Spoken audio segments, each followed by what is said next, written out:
السلام علیکم ورحمۃ اللہ وبرکاتہ۔ اللہم صلی علی سیدنا محمد وعلی آل سیدنا محمد وبارک وسلم۔ برادران اسلام، طبیعت ساتھ دین نہیں دے رہا، انسان ہے، خلق الانسان ضعیف ہے، انسان فطرتاً کمزور ہے۔ تو کل مجھے میسنجر پر ایک میسیج آ گیا ایک بی بی کا کہ 32 ایئرس مائی ایج، اور جس کام کو بھی ہاتھ ڈالتا ہوں وہ نہیں ہو رہا، اور میری شادی نہیں ہو رہی جہاں میں چاہتی ہوں، تو میرے لیے استخارہ کریں، بیان و توجہ۔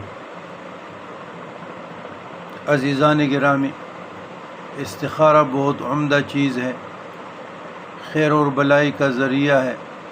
اللہ سے مدد مانگنی ہے، اللہ سے مشورہ مانگنا ہے، اور الحمدللہ سالوں سے میں استخارے کے ساتھ سوتا ہوں،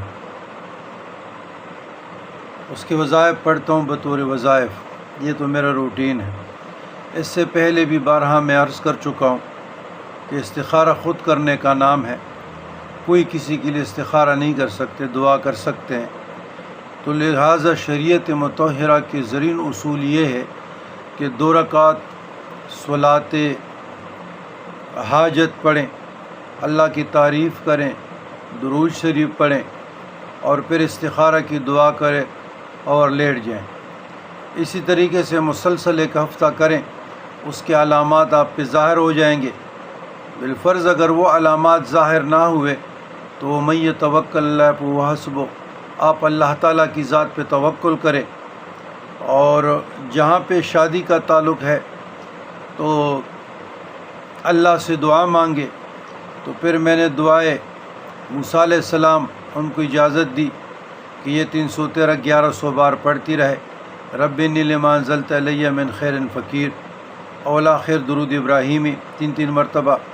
جس کے پاس گھر نہ ہو، جس کے پاس روزگار نہ ہو، جس کے پاس بیوی نہ ہو، یا بیوی عورت چاہتی ہو کہ میرے پاس مرد نہ ہو، دلہا، تو اللہ سے دعا بھی مانگے، اللہم یسر لی جلیسا صالحا، کہ یا اللہ مجھے عطا فرمائے اپنی جناب سے، اپنے کرم فضل سے میری دعا سن لے، جلیسا صالحا نیک ہم سفر۔